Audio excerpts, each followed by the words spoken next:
समन्ता चक्रवालेषु अत्रा गच्छन्तु देवता सद्धम्मं मुनिराजस्य सुनन्तु सग्गमोक्खदं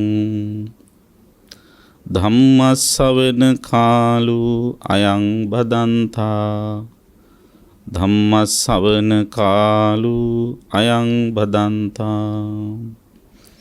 धम्मश्रवण कालो अयं भदन्ता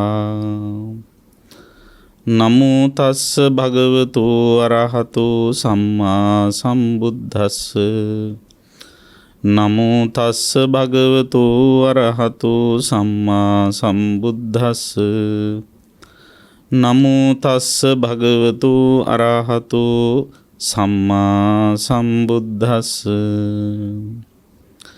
अनिच्च संज्ञा भिक्खवे भाविता बहुली कथा सब्बं कामरागं परियादीयति सब्बं रूपरागं परियादीयति सब्बं भवरागं परियादीयति सब्बं अविज्जं परियादीयति सब्बं अस्मिमानं परियादीयति श्रद्धावंत කාරුණික පින්වත්නි, දැන් හැම දිනම සූදානම් වන්නේ ධර්ම ශ්‍රවණය කරන්න. ප්‍රඥා රූපවාහිනී නාලිකාව ඔබ වෙත මේ පැයට නියමිතව තිලනු කරනු ලබන ධර්ම දේශනාවයි මෙලෙසින් හැම දිනම ශ්‍රවණය කරන්නට සූදානම් වෙන්නේ. මේ උතුම් ධර්ම දේශනාව සඳහා සදැහැති දායකත්වය ලබා දී කටයුතු කරන්නේ කැනඩාවේ පදිංචි පුෂ්පා සූරිය බණ්ඩාර මහත්මණිය ඇතුළු පවුලේ සියලු දූ දරුවන් සහ මුණුබුරු මිනිබිරියන් විසින්. ඒ පින්නතුන්ගේ අරමුණ වන්නේ කැලණියේ පාසිහේන පාරේ පදිංචි පරලෝසපත් NVG අමරසේන ආදරණීය පියාණන්, නන්දාවතී නානායක්කාර ආදරණීය මෑණියන් ඇතුළුව පරලෝසපත් වන්ට යෙදුණු පවුලේ වැඩිමහල් ආදරණීය සොයුරු සොයුරියන්ට සහ පරලෝසපත් මස්සිනාවරුන්ට මේ උතුම් ධර්ම දාණයෙන් ජනිත වන්නා වූ මහා පුණ්‍ය කුසලයේ අනුමෝදන් වෙලා ඔවුන්ගේ භවගාමී ජීවිතය සුවපත් වේවා, සසර සුවපත් වී ඉක්මන් භවයකදීම උතුම් නිර්වාණ මාර්ගයේ පූර්ණයේ පිණිස මේ උතුම් කුසල් පින් උපකාර වේවා කියලා ප්‍රාර්ථනා කරන්න. දායකත්වයේ දරූ සියලු දෙනාටත් සියලු ඥාති හිත මිත්‍රාදීන්ටත් මේ පින් අයිතිව නිදුක් නිරෝගී සුවපත් භාවයේ චිරජීවනයේ සැලසේවා. අප්‍රමාදව චතුරාර්ය සත්‍ය අවබෝධයෙන් උතුම් නිවනින් සැනසීම පිණිස මේ කුසල් උපනිශ්‍රේ වේවා කියලා ප්‍රාර්ථනා කිරීම. සියලු ලෝක වාසී සත්වයාටත් ඒ වගේම සම්බුද්ධ ශාසනයත් ආරක්ෂා කරන්නා වූ අල්පේශාක්‍ය මහේශාක්‍ය දෙවි දේවතාවුන් වහන්සේලා මේ පින් අනුමෝදන් වෙත්වා කියලා ප්‍රාර්ථනා කරනවා. දේශකයන්න් වහන්සේ ඇතුළු ප්‍රඥානාලිකාවේ සියලුම ධර්ම දේශකයන් වහන්සේලාට මෙම පින් අත්පත්ව නිදුක් නිරෝගී සුවපත් භාවයේ චිරජීවනයේ සැලසේවා. මේ ගෞතම බුදුසසුනේදීම උතුම් නිවනින් සැනසීම පිණිස මේ පුණ්‍ය කුසල උපනිශ්‍රේ වේවා, සියලු සත්වයෝ සුවපත් වෙත්වා කියලා ප්‍රාර්ථනා කරනවා. දායකත්වයේ දරා කටයුතු කරන කැනඩාවේ පදිංචි පින්වත් පුෂ්පා සූරිය බණ්ඩාර මහත්මණිය ඇතුළු ඒ පවුලේ දූ දරුවන්ගේ මුණුබුරු මිනිබිරියන්ගේ ඒ සියලු සිතැඟි සිතුම් පැතුම් ප්‍රාර්ථනා බලාපොරොත්තු සියල්ල එලෙසින්ම ඉෂ්ට වේවා කියලා අපි ප්‍රාර්ථනා කරනවා. අද ධර්ම දේශනාව සඳහා අපට මාතෘකාවක් ලබා දීලා තියෙනවා. අනිත්‍ය සංඥාව එදිනෙදා ජීවිතයට හුරු පුරුදු කරගන්න ආකාරය විවරණය කර දෙන්න කියලා. එතකොට එහෙනම් අපි අද කියලා දෙන්න බලාපොරොත්තු වෙන්නේ අනිත්‍ය සංඥාව එදිනෙදා ජීවිතයට හුරු පුරුදු කරගන්නේ කෙසේද කියන මාතෘකාව යටතේ ධර්ම කාරණා ටිකක්. මේ සඳහා මම යොදා ගන්නවා සංයුක්ත නිකායේ ඛණ්ඩ සංයුක්තයේ සඳහන් වෙලා තියෙන අනිච්ච සංඥා සූත්‍රයම. ඒ අසුරු කරගෙන මේ කරුණු කියන්නට බලාපොරොත්තු වෙනවා. ඒ සූත්‍රයේ ආරම්භයේදීම බුදුරජාණන් වහන්සේ මේ අනිත්‍ය සංඥාව වැඩිීමේ තියෙන වටිනාකම පැහැදිලි කරනවා. ඉස්සෙල්ලාම අපි බලමු මොකද්ද මේ අනිත්‍ය සංඥාව කියන්නේ කියලා. අනිත්‍ය කියලා කියන්නේ නিত্য නොවන ස්වභාවය කියන එකනේ. ඒතර නিত্য ස්ථිර එක විදිහකට පවතින ස්වභාවයක් නැතිකමට තමයි අනිත්‍ය කියන්නේ. එහෙම නැත්නම් වෙනස් වෙන ස්වභාවයට තමයි අනිත්‍ය කියන්නේ. අන්න ඒ ස්වභාවය හඳුනා ගැනීම තමයි අනිත්‍ය සංඥාව කියන්නේ. දැන් යම් කිසි දෙයක් කියලා හිතන්න, ද්‍රව්‍යයක් කියලා හිතන්න. ඒ ද්‍රව්‍යයේහි තියෙන අස්තිර භාවය, වෙනස් වෙන ස්වභාවය, මොහොතක් පාසා ඇතිව නැතිව යන ස්වභාවය හඳුන ගන්න එක තමයි අනිත්‍ය සංඥාව කියලා කියන්නේ. ඒතර අනිත්‍ය කියලා කියන එක තවත් විදිහකින් විග්‍රහ කළොත් මොකද්ද? අනිත්‍යෙහි ලක්ෂණය මොකද්ද? අනිත්‍යයේ ලක්ෂණය තමයි උපාද වය ධම්මිනෝ. හට ගන්නව වැය වෙනවා. තව විදිහකින් කිව්වොත් උපාද වය කියන එක ඇතිවීම නැතිවීම. ඇතිවීම නැතිවීම තමයි අනිත්‍ය කියලා කියන්නේ. වෙනස් වෙනවා කියන්නේ ඒක තමයි. යමක් හට ගන්නව නම් ඒක නැති වෙලා යනවා. කොහොමද කියන්නේ? යං කිංචි සමුදය ධම්මං සබ්බන්තං නිරෝධ ධම්මං. හට ගන්න සුළු යමක් වේද ඒ සියල්ල නැසෙන සුළුයි. නැසෙනවා කියන්නේ විනාශ වෙනවා කියන එක මම නෙවෙයි. විනාශ කියලා කිව්වම අපි හිතන්නේ සම්පූර්ණයෙන්ම නිකන් නැත්තට නැති වෙලාම ජරා ජීර්ණ වෙලා යන එකටනේ මේ විනාශ වෙනවා කියන එක. විනාශ කියන වචනේ තියෙන වෙනස් වීම කියන එක. ඒතර වෙනස් වීම එක එක විදිහට වෙන්න පුළුවන්. දැන් කළු ඒව සුදු වෙන එකත් වෙනස් වීමක්. සුදු ඒව කළු වෙන එකත් වෙනස් වීමක්. පිපෙන මල් පර වෙන එකත් වෙනස් වීමක්. මල් පොහොට්ටු පිපෙන එකත් වෙනස් වීමක්. නේ? ඇඳුම් කිලිටි වෙන එකත් වෙනස් වීමක්. කිලිටි ඇඳුම් පිරිසිදු කරන එකත් වෙනස් වීමක්. උදේට ඇහි කබ පිරෙන එකත් වෙනස් වීමක්. පිරිච්ච කබ හොද ගන්න එකත් වෙනස් වීමක්. නේද? දත් කිලිටි වෙන එකත් වෙනස් වීමක්. කිලිටි දත් හොද ගන්න එකත් වෙනස් වීමක්. ඒතර අන්නේ වෙනස හඳුන ගන්න ඕන.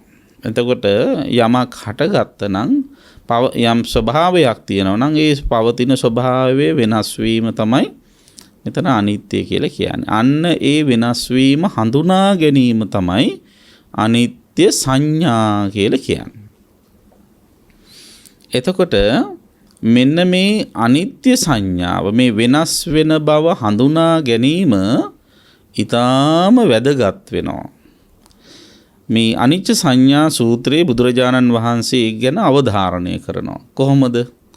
අනිච්ච සංඥා භික්කවේ භාවිතා බහුලී කතා සබ්බං කාමරාගං පරියාදීයති. මේ අනිත්‍ය සංඥාව කවුරු හරි කෙනෙක් හොඳට පුරුදු කරනවා නම්, භාවිත කරනවා නම්, ඉඳලා හිටලා නෙවෙයි බහුලීකృత කරනවා. නිතර දෙවේල මේ අනිත්‍ය සංඥාව පුරුදු කරනවා. ඒ කියන්නේ මේ සියල්ල අනිත්‍ය වෙන බව, වෙනස් වෙන බව අඳුන ගන්නවා නම්, අන්න එහෙම හඳුනා ගැනීම තුළ සබ්බං කාමරාගං පරියාදීයති. එයාට පුළුවන්කම ලැබෙන සියලුම කාමරාගයන් ගෙවා දමන්න. ගෙවා දානවා කියලා කියන්නේ ෂය කරලා දාන්න, තුනී කරලා දාන්න, අඩු කරලා නැති කරලා දාන්න පුළුවන්කම තියෙනවා. කාමරාගයේ විතරද? නෑ. සබ්බං රූපරාගං පරියාදීයති. සියලුම රූපරාගය නැති කර ගන්නටත් පුළුවන්කම තියෙනවා මේ අනිත්‍ය සංඥාව හොඳට පුරුදු කළොත්. ඒ විතරක් නෙවෙයි, සබ්බං භවරාගං. සියලුම මේ භවරාගය, භවය කියලා කියන්නේ පවතින තියෙන කැමැත්ත. ඒ භවරාගය තුල අරූපරාගය කියන එකත් අයිති වෙනවා. ඒතර භවය කියලා කිව්වහම පවතින්න පුළුවන් තන කියන අදහසනේ එතන තියෙන්නේ. ඒතර භව තුනක් තියෙනවා. කාම භව, රූප භව, අරූප භව. එතකොට මෙන්න මේ භව රාගය නැති කරනවා කියලා කිව්වහම මේ ඔය කියන කාම, රූප, අරූප කියන භවත්‍රයේහිම තියෙන කැමැත්ත, භවත්‍රයේහිම පවතින්න තියෙන කැමැත්ත නැති කරලා දානවා. භව රාගය නැති කරන්න, ගෙවා දමන්න, තුනී කරගන්නත් උපකාර වෙනවා. මොකද්ද? අනිත්‍ය සංඥාව. ඊළඟට සබ්බං අවිජ්ජං පරියාදීයති. අවිද්‍යාව දුරු කර ගැනීම සඳහා මේ නොදන්නාකම දුරු කර ගන්නත් උපකාර වෙනවා. මොකද අනිත්‍ය සංඥාව. එතකොට අනිත්‍ය සංඥාව වඩනවා කියලා කියන්නේ හරියට යථා භූතය ඇති කර ගන්නවා කියන්නේ යමක ඇත්ත ඇති සැටියෙන් තේරුම් ගන්නවා කියන එකයි. අනිත්‍ය සංඥාව පුරුදු කරනවා කියන්නේ. එතකොට ඇත්ත ඇති සැටියෙන් දකින්නකොට තේරෙනකොට මොකද වෙන්නේ? අවිද්‍යාව නැති වෙනවා. අවිද්‍යාව කියලා කියන්නේ මේ ඇත්ත ඇති හැටියෙන් දන්නේ නැතිකම. ඒතර අනිත්‍ය සංඥාව පුරුදු කරනකොට ඇත්ත ඇති හැටියෙන් වැටහෙනකොට අවිද්‍යාව දුරු වෙලා යනවා. සබ්බං අස්මිමානං පරියාදීයති. අන්න මේ කෙලෙස් දමනය කිරීමේ වැඩපිළිවෙල අන්තිමටම නැති වෙන ක්ලේශය තමයි මොකද්ද? අස්මිමානය කියන එක. ඒතර මානය කියන එක කොච්චර ප්‍රබලද කියලා ඔබට හිතා ගන්න පුළුවන්. රහත් වෙනකොට තමයි ඒක නැති වෙලා යන්නේ. අන්න ඒ අස්මිමානය නැති කර ගැනීම සඳහා සමුග්ඝාතය කියලා සඳහන් කරනවා. සම්පූර්ණයෙන් මූලෝත්පාටනය කළ මුලින්ම උගුල්වල දැමීම සඳහා උපකාර වෙන දෙයක් තමයි මොකද්ද? මෙන්න මේ අනිත්‍ය සංඥාව හොඳට පුරුදු කරන එක. එතකොට මේ අනිත්‍ය සංඥාව ඊතරම්ම වැදගත් වෙනවා.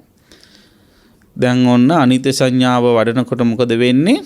කාම රාගය නැති කරගන්න පුළුවන්, රූප රාගය නැති කරගන්න පුළුවන්, භව රාගය නැති කරගන්න පුළුවන්, අවිද්‍යාව නැති කරගන්න පුළුවන්, අස්මිමානය නැති කරගන්න පුළුවන්. දැන් හොඳට මේ ටික මතක තියාගන්න. කොහොමද මේව නැති වෙලා යන මේ කාම රාග, රූප රාග, භව රාග, අවිද්‍යාව, අස්මිමානය කියන ඒවා පොකුරු පිටින් නැති වෙලා යනවා. මේ සියල්ල මේ එක සංඥාවෙන් මේ අනිත්‍ය සංඥාවෙන් මේ සියල්ල නැති කරගන්න පුළුවන් කියන එක බුදුරජාණන් වහන්සේ අවධාරණය කරනවා. උපමා කිහිපයක් උන්වහන්සේ සඳහා භාවිතා කරනවා. මොකද උපමාව? දැන් ඔන්න ගොවියෝ කුඹුරක් සීසානවා කියලා හිතන්න. එතකොට පැරණි ක්‍රමයේ ඉස්සර කාලේ කුඹුරු සීසාන කලින් කුඹුරට වතුර හරවනවා. වැව් වලින් පිට කරන වතුර ඇල මාර්ග ඔස්සේ කුඹුරු වලට ගේනවා. ඉතින් ලියද්ද මේ වතුර අරගෙන ඉවර වෙලා ටික දවසක් මේ වතුර පොළොවට උරා ගන්න මඩ වෙන විදිහට අර පස මඩ බවට පත් වෙන විදිහට තියෙනවා. ඒතකොට වතුර තිබීම නිසා මේ කුඹුරේ තියෙන පැලෑටි එහෙම නැත්නම් වෙනතන කලින් වගා කරපු ගොයන් පැලවල මුල් ආදිය මේව තියෙන ඒව ටික ටික කුණු වෙන්න ගන්නවා. ඉතින් දැන් ඔන්න මඩ වෙලා තියේදී හරකාගේ පිට නගුල බැඳලා ඉවර වෙලා දැන් ඔන්න කුඹුර සීසානකොට අර නගුල යටට ගහලා මඩ යටට ගහලා හරක දක්වනකොට මොකද වෙන්නේ? අර නගුලට හැරිලා අර පොළොව යට තියෙන මුල් වෙනත් දේවල් ඔක්කොම උඩට ගැලවිලා එනවා. ඔබ දැකලා තිනේ ඒ නගුලෙන් සීසානකොට නගුලෙන් ඒ කාර්යය කරනකොට අර ඔක්කොම අර මුල් දේවල් මුල් ඉගිල්ලිලා ඇඹරිලා යනවා. අන්න ඒ වගේ කවුරු හරි කෙනෙක් බුදුරජාණන් වහන්සේ දේශනා කරනවා අනිත්‍ය සංඥාව හොඳට පුරුදු කරනවා නම් අර කියපු රාගාදී ක්ලේශ ධර්ම සියල්ල ගිල්ලිලා යනවා. මොන වගේ කෙලෙස්ද ගිල්ලෙන්නේ? කාම රාගය, රූප රාගය, භව රාගය, අවිද්‍යාව, අස්මිමානය කියන මේ ඔක්කොම කෙලෙස් මුලින්ම ඉගිල්ලිලා යනවා. හරියට නගුලට අහුවෙලා ඔක්කොම ගස් මුල් ගැලවිලා පෙරලිලා යනවා වගේ. ඒ එක උපමාවක්. ඊළඟට තවත් උපමාවක් තියෙනවා. බබුස්තන කියලා මේ විශේෂ පැලෑටියක් තියෙනවා. ඒ පැලෑටියේ ඔය වී කරල් වගේ මේ ඵලයක් හට ගන්නවා. කරල් ඇට ಜಾති හට ගන්නවා. එතකොට මෙන්න මේ බබුස්තනවල තියෙන මේ ඇට ಜಾති සහිත බබුස්තන කවුරු හරි කෙනෙක් එකතු කර ගන්නවා. බබුස්තන ගහක ගොඩාක් ඇට තියෙන කරලක් තියෙනවා කියලා හිතන්න.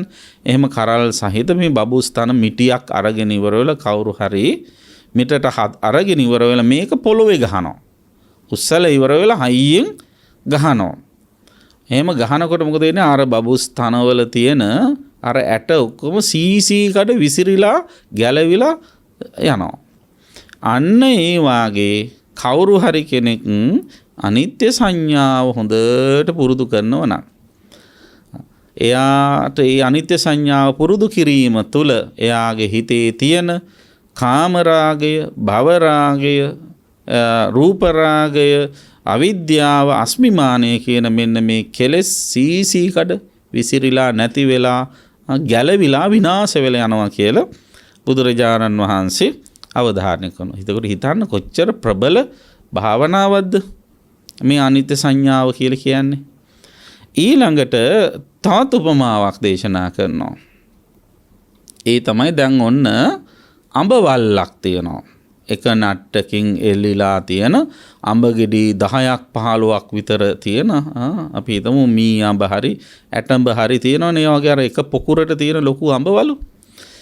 ඉතින් මේ අඹ වල්ලක අඹ ගෙඩි 10ක් 15ක් විතර තියෙන අඹ වල්ලක නැට්ටට කවුරු හරි කෙනෙක් පොල්ලකින් ගහනවා. එහෙම නැත්නම් ඊ තලයකින් එල්ල යල්ලල විදිනවා. එතකොට වෙන්නේ මොකද? අර නැට්ට කැඩෙනවා. නැට්ට කැඩිච්ච ගමන්ම මොකද වෙන්නේ? අර ගහත් එක්ක සම්බන්ධ වෙලා තිබිච්ච නැට්ට කැඩිච්ච ගමන්ම අර අඹවල්ල බිමට වැටිලා සීසී කඩ විසිරිලා යනවා. අන්න ඒ වගේ කවුරු හරි කෙනෙක් අනිත්‍ය සංඥාව හොඳට පුරුදු කරනවා නම් අන්නේ අනිත්‍ය සංඥාව පුරුදු කිරීමේ ප්‍රතිඵලයක් විදිහට කාම රාගය, ඊළඟට රූප රාගය, භව රාගය, අවිද්‍යාව, අස්මිමානය කියන මේ සියලු කෙලෙස් කැඩිලා විනාශ වෙලා යනවා කියලා බුදුරජාණන් වහන්සේ අවධාරණය කරනවා. දැන් ඔන්න උපමා 3ක් කිව්වා. මේ අනිත්‍ය සංඥාව වැඩිම තුළ කෙලෙස් ප්‍රහාණය වෙන නැති වෙලා විනාශ වෙලා යන හැටි කියන උපමා. ඊළඟට තවත් උපමාවක් තියෙනවා ලස්සන එකක්. ඒ තමයි කූටාගාර ශාලාව. අර කැනි මඩල සහිතව කූටාගාර ශාලාවක වහලයක් තියෙනවා. ඒ කැනි මඩල කියලා කියන්නේ වටේටම ලී එකතු කරලා මැද රඳවල තියෙන දෙයක් තියෙනවා. බොස් ගෙඩිය වගේ ලීයක් තියෙනවා. ඒ ලීයට තමයි ගෙඩියක ස්වරූපයේ තියෙන රවුම් ස්වරූපයේ තියෙන ලීයක්. ඒ ලීයට තමයි අර වටේටම තියෙන ලී ඔක්කොම සමි වෙන්නේ. එතට තමයි කැනි මඩල කියලා කියන්නේ. ඉතින් මේ කූටාගාර ශාල රවුම් ගෙදරක මේ කැනි මඩලක් තියෙන ගෙදරක අර කැනි මඩල අර රවුම් ගෙඩිය කඩලා බිමට දැම්මොත් මොකද වෙන්නේ? ඒ ආධාර කරගෙන තියෙන අර ඔක්කොම ලී ටික බිම වැටිලා වහලෙම කඩා වැටෙනවා. අන්න ඒ සමස්ත වහලෙම කඩා වැටෙනවා වගේ කවුරු හරි කෙනෙක් අනිත්‍ය සංඥාව හොඳට පුරුදු පුහුණු කරනවා නම් ඒ අනිත්‍ය සංඥාව පුරුදු පුහුණු කිරීමේ ප්‍රතිඵලයක් විදිහට එයාගේ හිතේ තිබිච්ච කාම රාගය, ඊළඟට රූප රාගය, භව රාගය, අවිද්‍යාව, අස්මිමානය කියන මේ සියල්ල දූරී භූත වෙනවා, නැති වෙලා විනාශ වෙලා යනවා කියන එක බුදුරජාණන් වහන්සේ අවධාරණය කරනවා. දැන් හිතා ගන්නකො කොච්චර ප්‍රබලද කියලා මේ අනිත්‍ය සංඥාව කියන එක නේ. එක භාවනාවක් තුළින් කොච්චර ප්‍රබල ක්ලේශ ධර්ම සමූහයක් දුරු කර ගන්නට හැකියාව තියෙනවද කියලා බලන්න. ඉතින් ඒ නිසා ඒ භාවනාව ඒ වටිනාම ක්‍රියාව අපි කෙලෙස් දමනය කරන්න, කෙලෙස් දුරු කරන්න, කෙලෙස් ප්‍රහාණය කරන්න අපේ ජීවිතයේ දෛනිකව ක්‍රියාත්මක කරන්න ඕනනේ නේද? අපි ඒව කරනවද කියලා බලන්න. එහෙම නැතුව නිකන් සරලව පොඩි දේවල් විතරක් පුරුදු කර ඉඳලා කවද කෙලෙස් නැති කරන්න පුළුවන් වේද කියලා හිතලා බලන්න. ඒ නිසා මේ වටිනා දේ සැඟවුණ දේවල් ඉස්මතු කරලා අරගෙන දෛනික ජීවිතයට ගලපා ගන්න වෑයම් කරන්න ඕන. ඒ සඳහා තමයි අපි කරුණු කියන්න බලාපොරොත්තු වෙන්නේ. ඉතින් දැන් ඔන්න ඔය විදිහට තමයි අනිත්‍ය සංඥාව වැඩිම තුළ කෙලෙස් නැති කරගන්න පුළුවන්කම තියෙන්නේ. ඊළඟට අනිත්‍ය සංඥාව මොනතරම් භාවනා අතරේ විශේෂ භාවනාවද, උතුම් භාවනාවක්ද, උසස් භාවනාවක්ද කියන එක කියන්නත් බුදුරජාණන් වහන්සේ උපමා කිහිපයක් පාවිච්චි කරනවා. ඒ තමයි දැන් විවිධ જાතියේ සුවඳ තියෙනවනේ. පර්ෆියුම් වර්ග තියෙන විවිධ සුවඳ තියෙනවා. එදා කාලේ විදිහට ඔය සුවඳ හදන්න භාවිතා කරපු සුවඳ ද්‍රව්‍ය අතරේ අග්‍රම සුවඳ හැටියට හඳුනාගත්තේ මොකද්ද? කළු අගිල් කියන જાතියයි. දැන් මෙන්න මේවා හොඳයි මේක අහගෙන ඉවරලා මේ කියන උසස් අග්‍රම දේවල් වලින් බුදුහාමුදුරුවෝ පුදන්නත් ඔබට හැකියාව තියෙනවා නම් මොකද අග්‍ර වූ ප්‍රසාදයක් ඇති බුදුරජාණන් වහන්සේ කෙරෙහි අග්‍ර වූ දේ පූජා කරන්න ලැබෙනවා නම් ඒක ඊටාම් වැදගත්. දැන් අද කාලේ තවත් දෙයක් කියන්න ඕනේ. ඒ තමයි දැන් ගොඩාක් අය මේ බුදුරජාණන් වහන්සේ සුවඳින් පුදනවනේ සුවඳ දුමින් නේද? එතකොට මේ සුවඳ දුමින් පුදන එකට ගොඩක් අය පාවිච්චි කරන හඳුන් කූරු. ඉතින් හඳුන් කූරු වලින් ඒ සුවඳ දුමින් පුදන එක කිසිම වරදක් නැහැ. හඳුන් මේක කිව්වා කියලා හඳුන් කූරු ව්‍යාපාරිකයෝ මාත් එක තරහ වෙන්නත් ඕනත් නැහැ. හැබැයි හරියටම හිතලා බලන්න ජීවමාන බුදුහාමුදුරුවෝ වැඩ ඉන්න කාලෙක නම් ඔබ බුදුහාමුදුරුවෝ වටේම ඔය හඳුන් කූරු පත්තු කරලා ඉවල ඔය විදිහට දුංග ඇස්සුවොත් බුදුහාමුදුරුවෝ ඉඳීද? බුදුහාමුදුරුවෝ ඔක්කොටම කලින් ඉන්න තැනින් ගන්ධ කුටියෙන් ඉවත් වෙලා වඩේ. මේ දුම් කාගෙන මට ඉන්න බෑ කියලා. නේද? ඒ නිසා බුදුරජාණන් වහන්සේ උදෙසා වුණත් ඔය දුම් අල්ලනකොට දුම් පූජාවක් කරනකොට එක හඳුන් කූරක් පත්තු කරාම ඇති. හඳුන් කූරු මිටියක්ම පත්තු කරන්න ඕන. ගෙනිච්ච මෙච්චර හඳුන් කූරු ටික කියලා ඔක්කොම තියෙන ඒවා මිටි ගණන් පත්තු කරන්න ඕනේ. එක එක්කෙනාට එක එක දීලා වෙනම පත්තු කරන වෙනම දෙයක්. නමුත් සමහරව ඉන්නවා මිටි ගණන් පත්තු කරන. මම දැකලා තියෙන ඔය ප්‍රසිද්ධ තැන්වල රුවන්වැලි මහා සෑය අනිත් පූජනීය ස්ථානවල හඳුන් කූරු පත්තු කරාම මිටි ගණන් ගිහිල්ලා පත්තු කරලා ඉවරලා ඒවයි ගහුවාම අනිත් ඒවත් එක ගිනි ගන්නවා. මහ ගිනි ජාලාවක් බවට පත් වෙනවා. නේද? ඉතින් අනිත් එක දුම. ඉතින් ඒ හඳුන් කූරු ඒ විදිහට පත්තු කරන ගමනේ දැන් මේක සුවඳ දුමෙන් සුවඳින් පුදන්නනේ අවශ්‍ය කරන්නේ බුදුරජාණන් වහන්සේ. බුදුරජාණන් වහන්සේගේ සිල් සුවඳ මෙතෙකයි කියලා කියන්න බෑ. හඳුන් කූරු සුවඳ වෙනත් සුවඳ මේ යටි සූලඟට විතරක් ගසාගෙන යන එකක්. උඩු සූලඟටත් ගසා ගිහිල්ලා ලෝකේ පුරාම තුන් ලෝක ධාතුවේම පැතිරිලා යන සුවඳක් තමයි බුදුරජාණන් වහන්සේට තිබුණ සිල් සුවඳ, ගුණ සුවඳ. ඒ නිසා ඉතින් බුදුරජාණන් වහන්සේ පුදන වෙලාවට බුදු වදින වෙලාවට ඔබට පුළුවන් පර්ෆියුම් එකකුත් පාවිච්චි කරන්න. ධාතු මන්දිරයක වන්දනා කරන තැනක් තියෙනවා නම් එතන පර්ෆියුම් ටිකක් ගහන්න. සුවඳ අතරේ හොඳම සුවඳ තියෙනවා. සමහරට ඔබ ප්‍රිය කරනම වටිනාම ඔබ කැමැතිම සුවඳ තියෙන්න පුළුවන්. දැන් ඔය සුවඳ බෝතලුත් ඉතින් සමහර වෙලාවට ඩොලර්ස් වලින් ගත්තොත් ඩොලර්ස් 300-400 වටින මේ ඒව තියෙනවනේ. රුපියල් වලින් ගත්තොත් 65000 75000 ලක්ෂ ඉක්මවා යන ඒව තියෙනවනේ. ඒ සුවඳ වැඩිකම. එතකොට එහෙම වැඩි දෙයකින් උනා බුදුරජාණන් වහන්සේ පුදන්න ඔබ මැලිවිය යුතු නැහැ. ඉතින් හැමදාම එහෙම නැත්නම් සතියකට සැරයක්වත් ඒ විදිහට පර්ෆියුම් එකකින් සුවඳ ගන්වල බුදුන් වඳින තැන සුවඳින් පුදන්න පුළුවන්.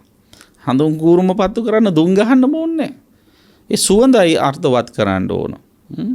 එතකොට කොහේ හරි වන්දනා චෛත්‍යරාජානන් වහන්සේ නමක් වන්දනා කරන්න යනවනම් සුවඳ බෝතලයක් අරගෙන ගිහිල්ලා ස්ප්‍රේ කර අනිත් අයගේ ඇස් වලට යන විදිහට කරන්න යන්නේ නැතුව බොහොම පරිස්සමින් ස්ප්‍රේ කර වටේ ප්‍රදක්ෂිනා කරන්න පුළුවන්. කොච්චර වටිනවද ඒක? එතකොට මෙතන සඳහන් කරන මේ අග්‍ර වූ ද්‍රව්‍ය කීපයක්. අන්න ඒ අග්‍ර වූ ද්‍රව්‍ය වලින් බුදුරජාණන් වහන්සේව පුදන්නත් අතිශයින්ම යෝග්‍යයි කියන කාරණාව මම මෙහිදී ඔබට සිහිපත් කරලා යෝජනා කරනවා. හැබැයි මෙතනදී අදහස් කරන්නේ මොකක්ද? සුවඳ අතරේ අග්‍රම සුවඳ තමයි කළු අගිල්. අන්න ඒ වගේ සුවඳ අතරේ කළු අගිල් අග්‍ර වෙනවා වගේ භාවනාවන් අතරේ අග්‍රම භාවනාව, උතුම්ම භාවනාව අනිත්‍ය සංඥා භාවනාව කියලා බුදුරජාණන් වහන්සේ අවධාරණය කරනවා. ඊළඟට දෙවනි උපමාව මතක් කරනවා. ඒ තමයි හරයන් අතරේ අපි කියනවා නෙමෙයි අරටුව කියලා. අරටු අතරේ අග්‍රම අරටුව හොඳම අරටුව හැටියට හඳුන්වන්නේ රත් හඳුන් අරටුව. රත් හඳුන් අරටුව තියෙන රත් හඳුන් කෑල්ලක් අරගෙන ගොඩක් අය ඒක ඉතින් ඌරාච්චි කරලා ගා ගන්න ගොඩක් වටිනා දෙයක් හැටියට තමයි ළඟ තියාගෙන ඉන්නේ. අරටු අතරේ අග්‍රම අරටුව තියෙන්නේ හරය තියෙන්නේ රත් හඳුන් වල වගේ භාවනා අතරේ අග්‍රම භාවනාව උතුම්ම භාවනාව තමයි අනිච්ච සංඥා භාවනාව කියලා මතක් කරනවා. ඒතර ඔන්න රත් හඳුන් වලිනුත් ඔබට බුදුන් පුදන්න පුළුවන්. මොකද ඒක අග්‍ර අරටුවක් නිසා. එතකොට තුන් ලෝකේටම අග්‍ර බුදුරජාණන් වහන්සේ පිදිය යුත්තේ අන්න ඒ වගේ අග්‍ර විදිහට. එතකොට දැන් මේකෙන් කියන මේ අග්‍ර කාරණා ටික එකතු කරලා ඔබට වට්ටියක හදලා ලස්සනට එහෙම පූජා කරන්න පුළුවන්. අග්‍ර වූ ප්‍රසාදයක් ඇති තුන් ලෝකේටම අග්‍ර වූ බුදුරජාණන් වහන්සේ කෙරෙහි ඔබගේ අග්‍ර ප්‍රසාදයේ ප්‍රදර්ශනය කරන පූජාවක් විදිහට ගන්න පුළුවන්. අග්ගප්පසාද පූජා කියලා විශේෂ පූජාවක් ඔබට මේ කාරණා ටික මුල් කරගෙන කරන්න පුළුවන්කම තියෙනවා. එතකොට ඊළඟට තවත් සඳහන් කරලා තියෙනවා. ඒ තමයි මල් තියනෝනේ විවිධ මල් තියනවා. නෙළුම් මල් තියනවා, රෝස මල් තියනවා, මානෙල් මල් තියනවා, ඔලු මල් තියනවා, එක එක ಜಾති මල් තියනෝනේ. ඔය මල් අතරේ උතුම් අග්‍රම හොඳම මල මොකක්ද කියලා ඔබකින් අහුවොත් සමහරු කියයි නෙළුම් මල කියලා කියයි. සමහරු කියයි රෝස මල කියලා. ඔය ආදිවාසී එක එක කියයි. හැබැයි දන්නවද බුදුරජාණන් වහන්සේ විසින් සිහිපත් කරලා තියෙන එදා ඉන්දියානු සමාජයේ තුලත් අග්‍රස්ථානී හිමි වෙච්ච මල මොකක්ද කියලා? ඒ තමයි පුංචිම පුංචි දෑ සමන් මල. දැන් බලන්න ඒක කොච්චර වටිනවද කියලා. ඒක බොහොම ලස්සන සුවඳ හමන බොහොම වටින මලක්. ඉතින් පුංචි වුණත් මල් අතරේ අග්‍රස්ථානයේ හිමි කරගත්ත මල. එතකොට ඔන්න බුදුන් පුදනවා නම් අන්න එහෙම සමන් දෑ සමන් මල් වලින් බුදුන් පුදන්න පුළුවන් නම් ඒක අග්‍රපිදීමක් බවට පත් වෙනවා. එතකොට මල් අතරේ දෑ සමන් මල අග්‍රවන්නාසේ භාවනාවන් අතරේ අනිත්‍ය සංඥා භාවනාව අග්‍ර වෙනවා කියලා බුදු පියාණන් වහන්සේ අවධානය කරනවා. ඊළඟට සාමාන්‍යයෙන් රජවරු ඉන්නවනේ රටවල් පාලනය කරන ප්‍රාන්ත රාජ්‍ය පාලනය කරන සාමන්ත රජවරු ඉන්නවා, ප්‍රාදේශීය රජවරු, ඊට පස්සේ කුඩා කුඩා රාජ්‍යයන් පාලනය කරන අය, ඊළඟට වෙනත් වෙනත් රජවරු ඉන්නවා. ඒ අතරේ ඔය කියන හැම විවිධ තරාතිරම් වල රජවරු අතරේ අග්‍රස්ථානයේ හිමි වෙන්නේ කාටද? සක්විති රජුරවන්ට. රජවරු අතරේ රජ්ජුරුවෝ සක්විති රජ්ජුරුවෝ වෙනවා වගේ භාවනා අතරේ සක්විති වෙන කවුරුත් නෙවෙයි. භාවනා අතරේ අග්‍රස්ථානය හිමි කරගන්නේ අනිත්‍ය සංඥා භාවනාවටයි කියලා බුදුරජාණන් වහන්සේ අවධාරණය කරනවා. දැන් බලන්න මොන තරම් අග්‍රස්ථානය ලබා දීලා තියෙනවද? දැන් මේ අග්‍රස්ථානය ලබා දීපු භාවනාව ඔබ අපි ප්‍රායෝගික ජීවිතයේ කොච්චර ගලපගෙන තියෙනවද? ඒක වඩලා තියෙනවද කියලා අපි කල්පනා කරන්න ඕන. ඊළඟට දැන් අභ්‍යවකාශය හරියට එක එක තරු කැට තියෙනවනේ. ඒ තරු කැට අතරේ බොහොම එළිය විහිදුවන බොහොම ලස්සන තරුවක් තමයි හඳ කියලා කියන්නේ. තරු අතරේ හඳ ප්‍රධාන වෙනවා වගේ මේ කියන සියලු භාවනාවන් අතරේ අනිත්‍ය සංඥා භාවනාව ඊටාම වටින භාවනාවක් කියන එක බුදුරජාණන් වහන්සේ අවධාරණය කරනවා. ප්‍රධාන වෙනවා කියලා මතක් කරනවා. ඊළඟට මේ ලෝකයේ තියෙන සකලාන්ධකාරය දුරු කරලා මුළු ලෝකයම ආලෝකමත් කරන්නට පුළුවන්කම තියෙන සූර්ය මණ්ඩලයට, ඉරට. අන්න ඒ වාගේ අවිද්‍යාන්ධකාරය, මෝහාන්ධකාරය නැති කරලා සියලු කෙලෙස් ගණඳුරු දුරු කරලා දාන්න පුළුවන් ප්‍රධානම භාවනාව ඉර වගේ භාවනාව හැටියට හඳුන්වන්නේ මොකද්ද? අනිත්‍ය සංඥාව. එතකොට බලන්න අනිත්‍ය සංඥාව කොච්චර වටින භාවනාවක්ද කියලා. අන්නේ භාවනාව ඔබ ඔබේ ජීවිතයට ගලපා ගැනීම ඊටාම වැදගත් වෙනවා. දැන් ඔන්න මම මතක් කළා අනිත්‍ය සංඥා භාවනාව කළාම කොහොමද කෙලෙස් නැති වෙන්නේ? අනිත්‍ය සංඥා භාවනාව මොනතරම් වටිනවාද කියන කාරණය. එතකොට අනිත්‍ය සංඥා භාවනාව කවුරු හරි කෙනෙක් කළාම එයාගේ කෙලෙස් නැති වෙන ආකාරය බුදුරජාණන් වහන්සේ මෙහි සූත්‍රයේදී මතක් කරන ප්‍රධානව නැති වෙන කෙලෙස් 5ක් කිව්වා. මොනවද ඒ කෙලෙස් 5? කාමරාගය නැති වෙනවා, රූප රාගය නැති වෙනවා, භව රාගය නැති වෙනවා, අවිජ්ජාව නැති වෙනවා, අස්මිමානය නැති වෙනවා. අනිත්‍ය සංඥාව වැඩනකොට. එතකොට හරියට උදාහරණයකට ගත්තොත් නගුලෙන් පොළොව හාරනකොට සියලු ගස් මුල් ඉගිලිලා ඉදිරිලා ඇඹරිලා යනවා වගේ. ඒ වගේම බබුස් තන මිටක් අරගෙන පොළොවේ ගහනකොට ඒකේ තියෙන ඇට ඔක්කොම සීසී කඩ විසිරිලා ගිලිහිලා යනවා වගේ. ඒ වගේම එක නට්ටකින් එල්ලිලා තියෙන අඹ වල්ලක ඒ නට්ටට ගැහුවට පස්සේ අඹ වල්ලම කැඩිලා බිම වැටිලා විසිරිලා යනවා වගේ. ඒ වගේම කූටාගාරයක තියෙන කැණි මඩල කැඩුවට පස්සේ වහලෙම සම්පූර්ණයෙන්ම බිමට කඩා වැටෙනවා වගේ කවුරු හරි කෙනෙක් අනිත්‍ය සංඥාව හොඳට පුරුදු කළොත් අන්න අර කියන කෙලෙස් ಜಾති සියල්ල මොනවාද? කාම රාගයයි, රූප රාගයයි, භව රාගයයි, අවිද්‍යාවයි, අස්මිමානයයි මේ ඔක්කොම කැඩිලා බිඳිලා විනාශ වෙලා සුණු විසුණු වෙලා ගිහිල්ලා නිකලෙස් මනසක් ඇති වෙනවා කියලා මතක් කරනවා. අන්නේ නිකලෙස් මනස ඇති කරන්නට තරම් සමත්කම් තියෙන භාවනාවක් නිසා අනිත්‍ය සංඥා භාවනාව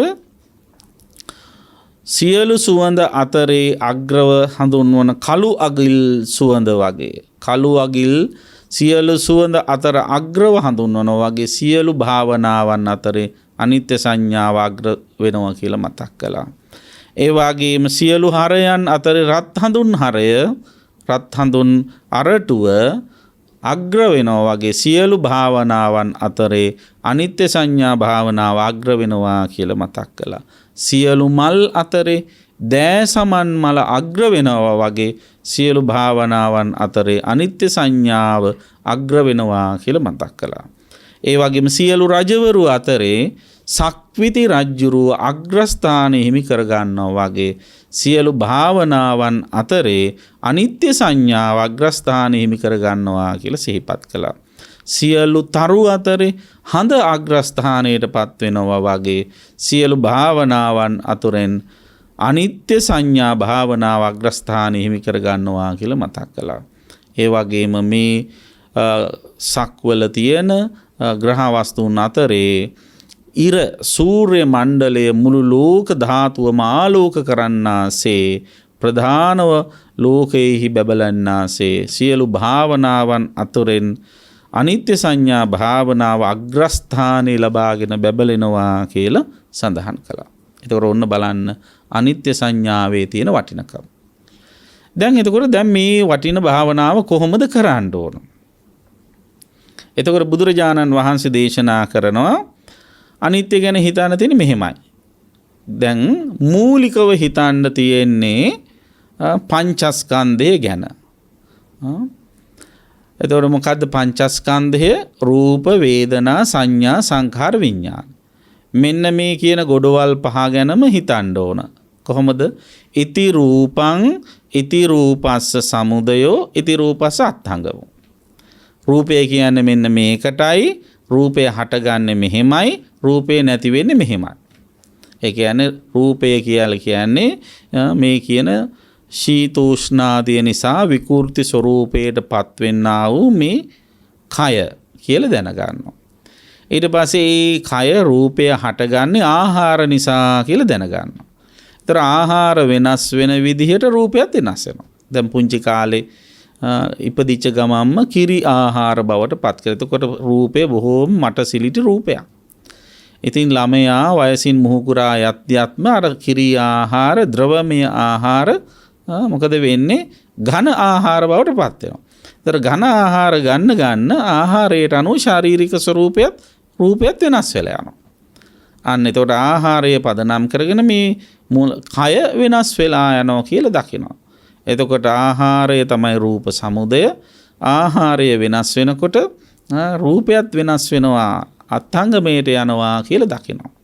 එතකොට ඔන්න ආකාරය තේරුම් ගන්න. ඉති රූපං, රූපය කියන්නේ මේකයි. ඉති රූපස්ස සමුදය, රූපේ හටගන්නේ මෙහෙමයි. ඉති රූපස්ස අත්ංග, රූපේ නැති වෙන්නේ මෙහෙමයි. ඉති වේදනා, වේදනාව කියන්නේ මෙන්න මේකට. වේදනාව කියන්නේ මොකද? අරමුණ විඳ ගන්න ස්වභාවය. ඒතර වේදනා වර්ග තියෙනවා 3ක්. සුඛ වේදනා, දුක්ඛ වේදනා, උපේක්ඛා වේදනා. එතකොට වේදනාව හටගන්නේ මෙන්න මේ නිසා. වේදනාව හටගන්නේ ස්පර්ශය නිසා. ස්පර්ශය ඇති තැන වේදනාව ඇති වෙනවා. ස්පර්ශය වෙනස් වෙනකොට වේදනාව වෙනස් වෙනවා කියලා දැනගන්න. ඉති වේදනාය අත්ංගම. ඉතින් ඉති සංඥා, සංඥා කියන්නේ හඳුනා ගැනීමනේ. හඳුනා ගැනීම තියෙනවා 6 જાතියක්. මොනවද හඳුනා ගැනීම 6 જાතිය? රූප හඳුනා ගන්නවා, ඊළඟට ශබ්ද, ගන්ධ, රස, ස්පර්ශ, ධර්ම කියන මේවා හඳුනා ගන්නවා. එතකොට ඒවට කියන රූප සංඥා, සද්ද සංඥා, ගන්ධ සංඥා, රස සංඥා, පොට්ටබ්බ සංඥා, ධම්ම සංඥා කියලා ඒවා හඳුනා ගන්නවා. ඒක තමයි ඉති සංඥා කියන්නේ. ඊට පස්සේ ඉති සංඥාය සමුදය, සංඥාව හටගන්නෙත් මෙන්න මේ නිසා. මොකක් නිසාද? ස්පර්ශය නිසා. ඉති සංඥා අත්ංගමෝ, සංඥාව නැති වෙලා යනවා. මොකක් නැති වුණොත් නැති වෙන්නේ? ස්පර්ශය නැති වෙච්ච ගම සංඥාව හටගන්න හේතු වෙන ස්පර්ශය නැති වෙච්ච ගම සංඥාවක් නැහැ කියලා දැනගන්නවා. ඊට පස්සේ ඉති සංඛාරා, මෙන්න මේවට තමයි සංඛාර කියන්නේ. සංඛාර කියන්නේ මොනවද? සිතුවිලි. මොනව මුල් කරගෙන හටගන්න සිතුවිලිද? අර අඳුනගත්ත රූප, ශබ්ද, ගන්ධ, රස, ස්පර්ශ, ධර්ම කියන අරමුණු මුල් කරගෙන හටගන්න සිතුවිලි. ඒවට කියන සංචේතනා කියන වචන. සංඛාර සංචේතනා. එතකොට රූප සංචේතනා, සද්ද සංචේතනා, ගන්ධ සංචේතනා, රස සංචේතනා, පොට්ටබ්බ සංචේතනා, ධම්ම සංචේතනා කියලා අන සංචේතනා ටිකක් තියෙනවා. සිතුවිලි ටිකක් තියෙනවා. ඒව හටගන්නෙත් ස්පර්ශය නිසා කියලා දැනගන්න. ස්පර්ශය නැති වෙච්ච තැන ඒ සංචේතන හටගන්නෙත් නැහැ කියලා දැනගන්න. ඒක තමයි ඉති සංඛාරාණං සමුදය, ඉති සංඛාරණ අත්ංගමෝ කියන්නේ. ඊට පස්සේ ඉති විඥානං. විඥානය කියන්නේ මොකද්ද? අරමුණ දැනගන්න ස්වභාවය. එතකොට අරමුණ දැනගන්නේ කොහොමද? ඒ ඉන්ද්‍රියයන් හා බැඳුණු විඥානය තුළින්. අපි ඒකට කියනවා චක්කු විඥාන, සෝත විඥාන, ගාහන විඥාන, જીවහා විඥාන, කාය විඥාන, මනෝ විඥාන කියලා. මෙන්න මේවට කියන ඉන්ද්‍රිය බද්ධ විඥාන කියලා. ඒ ඉන්ද්‍රියන් හා බැඳුණු විඥානය තියෙනකොට ඒ විඥාණයෙන් අරමුණ අඳුන ගන්නවා. ඇහැ ඇසුරෙහි චක්කු විඥානය තියෙනකොට ඒ ඇහැට රූපයක් පේනවනම් ඒ රූපය දැනගන්නවා. ඒ දැනගන්නේ මොකෙන්ද? චක්කු විඥානය. කන ඇසුරෙහි විඥානය තියෙනවා නම්, සෝත විඥානය තියෙනවා නම් කනට ශබ්දයක් ඇහෙන විට ඒ ශබ්දය දැනගන්න. මොකෙන්ද දැනගන්නේ? සෝත විඥානය. ඒතොර ඒවා ඒ සියල්ල දැනගන්නේ මොනවා පදනම් කරගෙන? විඥානය හටගන්නේ මොනවා නිසාද? නාම රූප නිසා. ඒතොර නාම රූප නැති තැන විඥානයත් නැති වෙලා යනවා කියලා දැනගන්න. එහෙනම් දැන් මෙතනදී සරලව කිව්වොත් මේ ඔක්කොම මොකක් නිසා වෙන දෙයක්ද? හේතුවක් ඇති තැන හට ගන්නවා. හටගන්න හේතුව දේ නැති වෙනකොට නැති වෙලා යනවා. ඒතකොට අන්න ඒ විදිහට මේ සියලු දේවල් වල අනිත්‍ය දකිනවා. මොකද සියලු දේවල් වල අනිත්‍ය දකිනවා කියන්නේ? ජීවත් වෙනකොට අපි කරනු ලබන සියලු ක්‍රියාකාරකම් වල අනිත්‍ය දකිනවා. දැන් දෛනික ජීවිතේ අපි ජීවත් වෙනවා කියලා කියන්නේ මොකද්ද? හොඳට කල්පනා කරලා බලන්න. කනවා, බොනවා, රස්සාවල් කරනවා, නිදනවා, සෙල්ලම් කරනවා, ඔය වගේ දේවල් තමයි ගොඩක් අය හිතන්නේ. ඒ ඔක්කොම හරි. තවත් විදිහකට කිව්වොත් ජීවත් වෙනවා කියන්නේ ඇහැට පේන රූප බලන එක, කනට ඇහෙන ශබ්ද අහන එක, නහයට දැනෙන ගඳ සුවඳ ආග්‍රහණය කරන එක නේද? දිවට දැනෙන රස විඳින එක, ශරීරයට දැනෙන ස්පර්ශ විඳින එක, සිතට එන සිතුවිලි හිතන එක. ඔක තමයි ජීවත් වෙනවා කියලා කියන්නේ. එතකොට දෛනික ජීවිතයේදී ඒ ඉන්ද්‍රියන්ට ගෝචර වෙන අරමුණු පරිහරණය කරන එක තමයි ජීවත් වෙනවා කියලා කියන්නේ. එතකොට ඔන්න ඔය ජීවත් වෙනකොට ඔය පරිහරණය කරන අරමුණු වල මොකද්ද කරන්න ඕන? යථාර්ථය දකින්න ඕන. යථාර්ථය දැක්කේ නැති වුණොත් මොකද වෙන්නේ? අපි ගොඩාක් වෙලාවට මුලා වෙනවා. මුලා වෙලා අපි වැරදි විදිහට ඒ දේව අරමුණු අඳුන ගන්නවා. අර ඇහැ කන නාසය දිව ශරීරයේ මනස කියන ඉන්ද්‍රයන්ට ගෝචර වෙන රූප ශබ්ද ගන්ධ රස ස්පර්ශ ධර්ම කියන මේ අරමුණු වැරදියට අඳුන ගන්නවා. වැරදියට අඳුනා ගන්න එකට කියන්නේ මොකද්ද?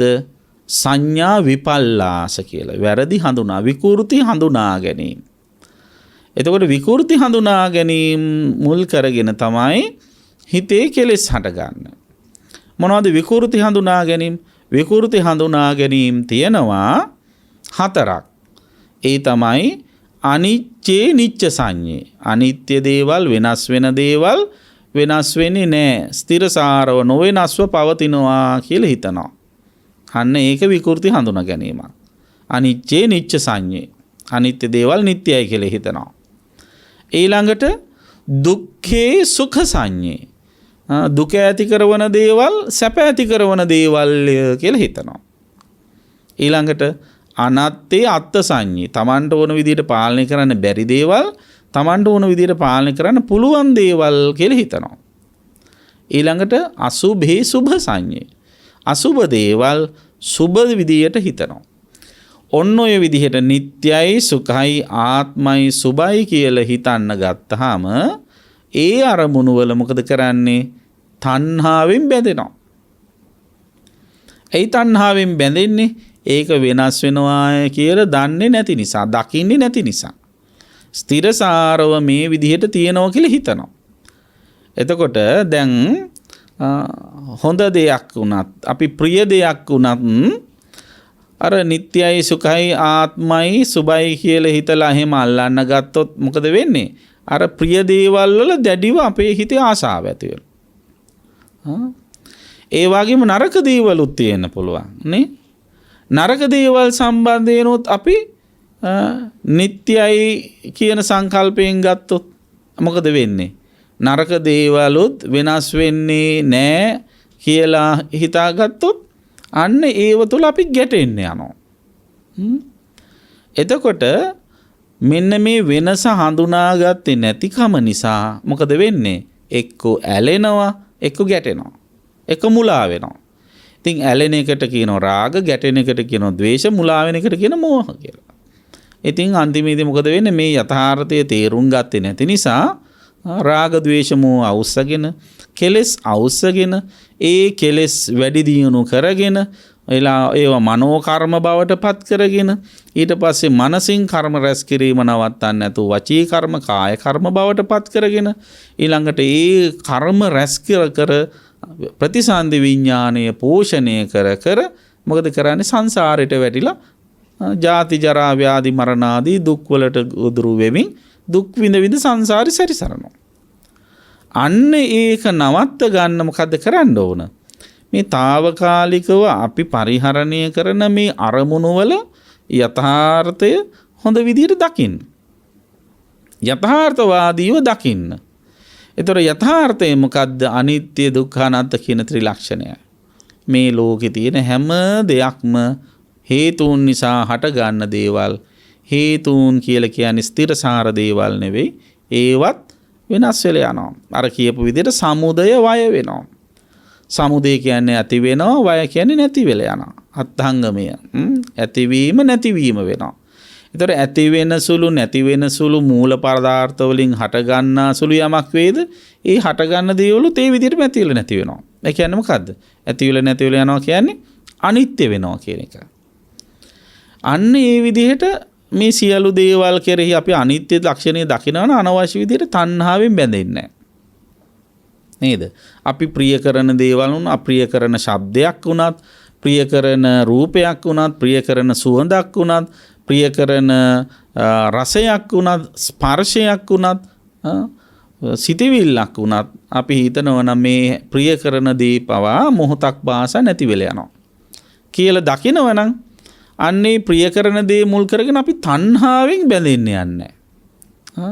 ඒක නැවත නැවත අපේක්ෂා කරලා ඒව ලබා ගැනීමට සිතින් කයින් වචරෙන් දුරාචාරයේ යෙදෙන්නේ නැහැ, දුෂ්චරිත කරන්න යන්නේ නැහැ. ඇයි? මේ ඔක්කොම අනිත්‍යයි කියලා දන්න නිසා. ඊළඟට ඇහැ කන නාසය දිව ශරීරය මනස කියන ඉන්ද්‍රයන්ට ගෝචර වෙන අප්‍රිය කරන දේවල්. සාමාන්‍ය අපි අකමැති අරමුණු ආවහම අපිට සිද්ධ වෙන්නේ මොකද? ඒවත් එක ගැටෙන එකනේ. ඒතර ගැටෙන ඒවා හැමෝෙත් මොකද කරන්න තියෙන්නේ? ඒවත් අනිත්‍ය වශයෙන් දකින්න. දැන් දෛනික ජීවිතයේ ඔබ අකමැති කවුරු හරි ඔබට දකින්න ලැබෙනවා. එහෙම දකින්න ලැබෙනකොට මේ දර්ශනේ ඒ රූපය අනිත්‍ය වශයෙන් දකින්න.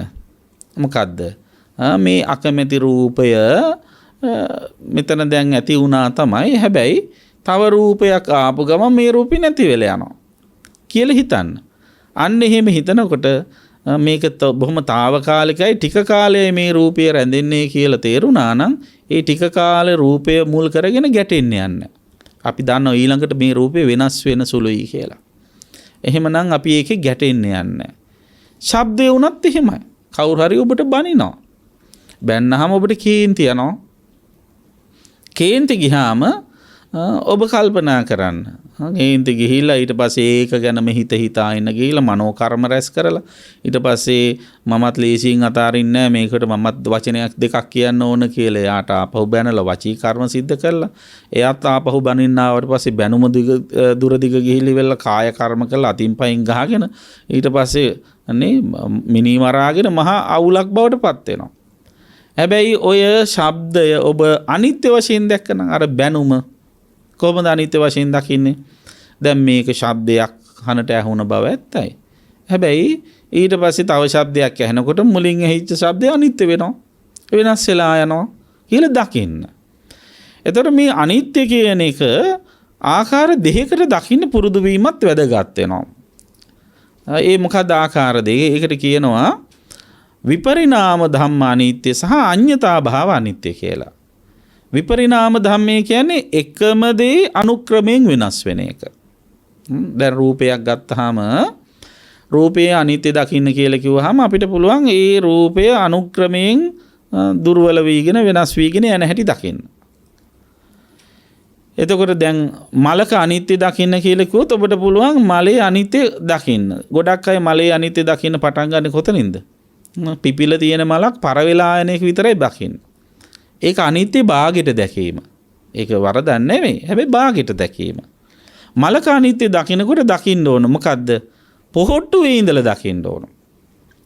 පොහොට්ටුව ටිකෙන් ටික මෝරලා ඊට පස්සේ මේව පිටි විකසිත වෙලා පිපෙනවා. පිපිච්ච මල ටිකෙන් ටික පෙති හැකිලිලා මැලවිලා පර වෙලා පෙති හැලිලා නැති වෙලා යනවා කියලා දකින්න. අන්න ඒක සමස්ත අනිත්‍ය ක්‍රියාවලිය මලේ තියෙනවා.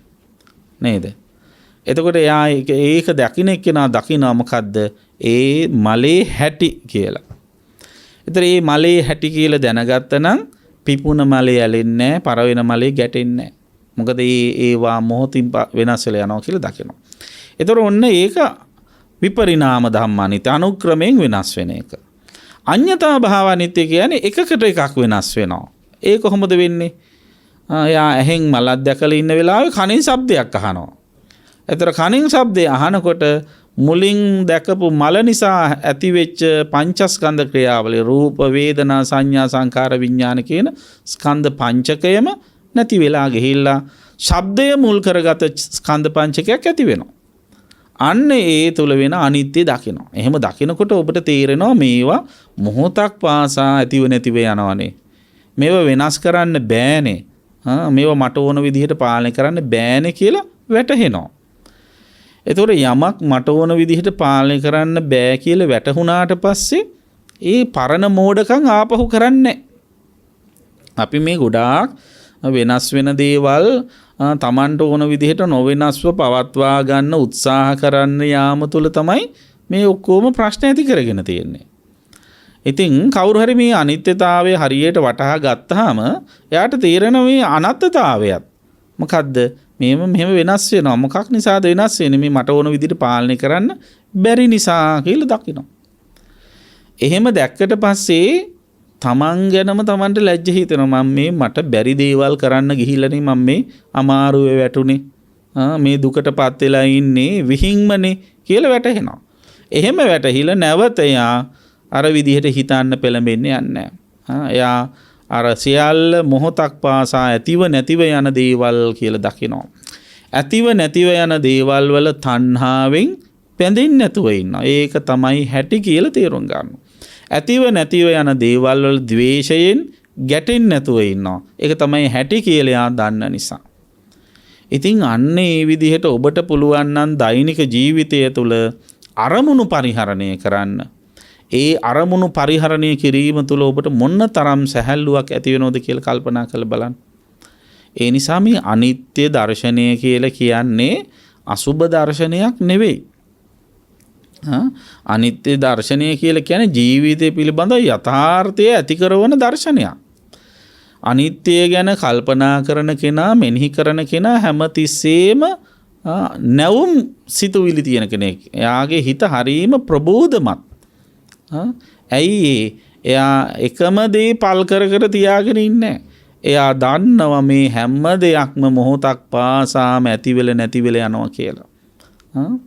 ඒ නිසා ඒ තැනැත්තා මේ කියන සියලුම ධර්මතා හමුවේ අනවශ්‍ය විදිහට ඇලෙන්නෙත් නැහැ, අනවශ්‍ය විදිහට ගැටෙන්නෙත් නැහැ, මුලා වෙන්නෙත් නැහැ. ඇලීම් ගැටීම් මුලාවීම් නැති නිසා එයාගේ හිතේ මේ අනිත්‍ය දර්ශනය හොඳට තීරුම් ගත් එක්කෙනාගේ හිතේ රාගය ඇති වෙන්නේ නැහැ, කාම රාගය ඇති වෙන්නෙත් නැහැ, රූප රාගය ඇති වෙන්නෙත් නැහැ, භව රාගය ඇති වෙන්නෙත් නැහැ, අවිද්‍යාව ඇති වෙන්නෙත් නැහැ, අස්මිමානය ඇති වෙන්නෙත් නැහැ. කාම රාගය ඇති වෙන්නේ නැත්තේ මොකක් නිසාද? මේ සියලු කාම වස්තුන් මොහොතක් පාසා ඇතිවෙල නැති වෙලා යනවා කියලා දකින. මොනවද කාම වස්තු? රූප, ශබ්ද, ගන්ධ, රස, ස්පර්ශ කියන මේවා. ඒතකොට ඒවා හොඳ වේව වෙන්න පුළුවන්, නරක ඒවා වෙන්න පුළුවන්. හොඳ නරක විදිහට පෙරලෙන්නත් පුළුවන්, නරක හොඳ වෙන්නත් පුළුවන්. ලස්සන කැත වෙන්නත් පුළුවන්, කැත ලස්සන වෙන්නත් පුළුවන්. ඒක තමයි හැටි. එතකොට එයා කැත ලස්සන වුණාම ලස්සනේ ඇලෙන්නෙත් නැහැ. ඒ වගේම ලස්සන කැත වුණාම කැතේ ගැටෙන්නෙත් නැහැ. ඒක තමයි හැටි කියලා දන්න නිසා එයා එවන් දේවල් වල රාගය ඇති කරගන්න. කාම රාගයනේ. ඒ වගේම රාගයෙන් බැඳීමක් නැති තැන භව රාගය. එවන් දේවල් නැවත නැවත පරිහරණය කරන්න කැමැත්තක් ඇති වෙන්නේ. ඒ වගේම රූප රාගය, රූප ඒ අනිත්‍ය වූ මේ දේවල් හොඳින් තේරුම් ගත්තනම් එයා තේරුම් ගන්නවා නිත්‍ය නොවන රූපයක් දැත්තේ නැහැ කියලා. හැම රූපයක්ම අනිත්‍යයි කියලා දකිනවා. ඒ නිසා අනිත්‍ය වූ රූපවල බැඳෙන්නෙත් නැහැ, රූප රාගය ඇති වෙන්නෙත් නැහැ. ඒ වගේම මේ සියල්ල අනිත්‍යයි, දුකයි, අනාත්තයි කියන ත්‍රිලක්ෂණය වැටහෙනවත් එකම අවිද්‍යාවත් නැති වෙලා යනවා. යථාභූත ඥාන දර්ශනීය පහළ වෙනවත් එකම විද්‍යාව පහළ වෙනකොට අවිද්‍යාව නැති වෙනවා. ඒ වගේම මේ සියල්ල පරිහරණය කරන මම කියලා කෙනෙක් මේ තුල නැහැ. මේ තියෙන්නේ සියලුම හේතුන් නිසා ක්‍රියාත්මක වන ඇතිව නැතිව යන අනිත්‍ය ධර්මයට අයිති ක්‍රියාකාරීත්වයක් විතරයි කියලා තේරුම් ගන්නවත් එකම අස්මිමානයක් නැති වෙනවා.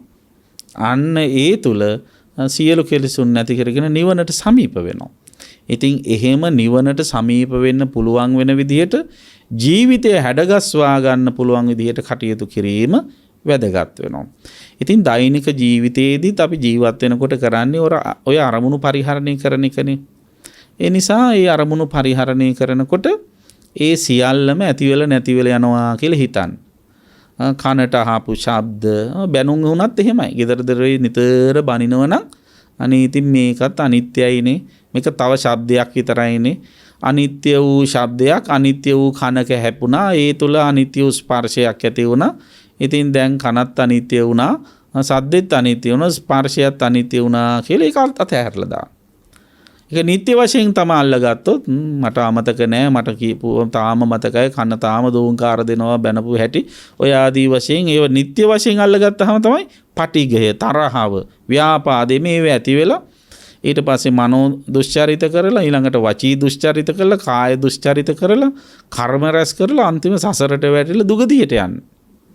නේද? ඒ නිසා මේ අනිත්‍ය හරියට තේරුම් ගත්තනම් එයා සියල්ල අතහරිනවා. ඒ හිතේ අල්ලගෙන තියාගෙන ඉන්නේ. එයා දන්නවා මේ අනිත්‍යතාවය මත Tamanට ඕන විදිහට මේ කිසිම දෙයක් පාලනය කරන්න බෑ කියලා. ඉතින් පාලනය කරන්න බැරි දේවල් එහෙම කරන්න යන්නේ එයා. බැරි දේවල් කරන්න නැතිව ඉන්න කෙනා තමයි නුවණ තියෙන මනුස්සයා. නේද?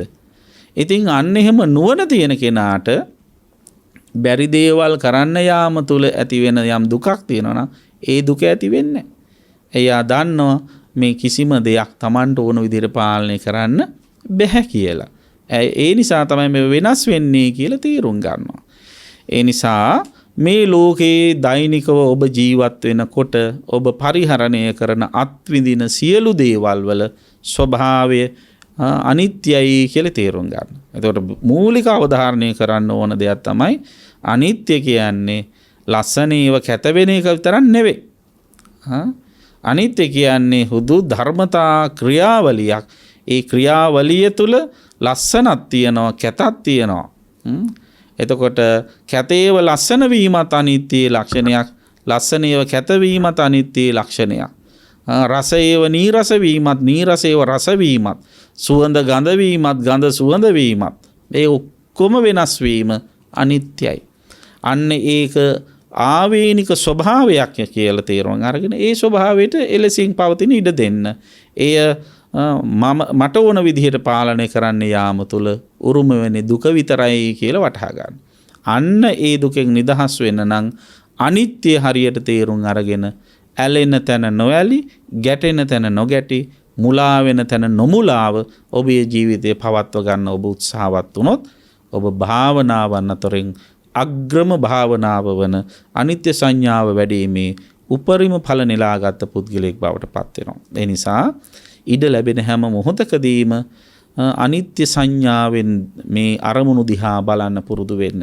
ඒකට මේ ඇස් දෙක වහගෙන අත් දෙක කුලි තියාගෙන ගල් පිළිම වගේ හෙල්ලෙන්නේ නැතුව එක තැනක වාඩි වෙලා ඉන්න ඕන නෑ. දෛනික ජීවිතයේ යම් යම් දේවල් සිද්ධ වුණාම ඒ වෙලෙම අඳුර ගන්න බැරුණා නම් අඩු ගානේ මොකද්ද මේ උනේ කියලා පොඩ්ඩක් ආපස්සට විමසිල්ලෙන් නුවණින් ටික වෙලාවක් හිතලා බලන්න. එහෙම වෙනකොට ඔබට මේ අනිත්‍ය දර්ශනේ බොහොම අගේට වැටහෙයි. ඊළඟ වතාවේ වන් දෙයක් වෙන්න කලින් ඔබට මේ දැනුම උපකාර වෙයි. ඒක හරියට තේරුම් ගන්න. අන්න එහෙම තේරුම් අරගෙන ඔබේ ජීවිත සාර්ථක කරගන්න වෑයම් කරන්න. ඒ සඳහා අනිත්‍ය සංඥාව එදිනෙදා ජීවිතයට හුරු පුරුදු කරගන්නේ කෙසේද කියන මාතෘකාව යටතේ කළ මේ අනුශාසනාව ඔබට උපකාරයක්ම වේවා කියලා පිටසිතින් ප්‍රාර්ථනා කරනවා. ආකාසට්ඨා ච බුම්මට්ඨා දේවා නාග මහිද්దికා පුඤ්ඤන්තං අනුමෝදිත්වා චිරං රක්ඛන්තු ශාසනං චිරං රක්ඛන්තු දේශනං චිරං රක්ඛන්තු ත්වං සදා. ධර්ම ශ්‍රවණානි සංසෙන් හැමත උතුම් නිවන් සුව සැලසේවා. පින්වත්නි, අද මේ උතුම් ධර්ම දේශනාවේ දායකත්වයෙන් දරා කටයුතු කළේ කැනඩාවේ පදිංචි පුෂ්පා සූර්ය බණ්ඩාර මහත්මණිය ඇතුළේ පවුලේ දූ දරුවන් සහ මුණුබුරු මිනිබිරියන් ඒක රාශී වෙලා ඒ පරලෝසපත් දෙමාපියන් වහන්සේ ඇතුළු සියලු ඥාති හිත මිත්‍රාදීන්ට පින් අනුමෝදන් කිරීමේ බලාපොරොත්තු වෙන. බොහෝ දිනාට ධර්මයේ ශ්‍රවණය කරන්න අවකාශ සලසා දීම තුළ පහළ කරගත් ධර්ම දානමය කුසල බලයෙන් පරලෝසපත් සියලු ඥාතීහු සුවපත් වෙත්වා කියලා සාදු කියලා ප්‍රාර්ථනා කරමු. සියලු දෙවියෝද පින් අනුමෝදන් වෙත්වා. පින් අනුමෝදන් වන දෙවියන්ගේ ආශිර්වාදය පින්වත් ඔබ හැම දිනාටම ලක්වැසි ලෝවැසි හැම දිනාටම හිමි කරත්වා. උදා වූ අලුත් අවුරුද්ද හැම අතින්ම වාග්ය සම්පන්න වාසනාවන්ත අවුරුද්දක් කරන්නට දෙවියෝ ආශිර්වාද කරත්වා කියලා සාදු කියලා දෙවියන්ටත් පින් දෙමු. මේ උතුම් කුසල් බලෙන් පින්වත් ඔබ සෑම සියලු දෙනාටමත් ප්‍රඥා නාලිකාවේ කාර්ය මණ්ඩලයේ හැමෝටමත් හැම යහපතම ශාන්තියම සපතම සැනසෙල්ලම උදා වේවා. උතුම් කුසලයේ හැමත අමා නිවන් සුව පිණිසම පවතිවා කියලා සාදු කියලා ප්‍රාර්ථනා කරමු. හැම දිනාටම තෙරුවන් සරණයි. රාගක්ඛයෝ නිබ්බානං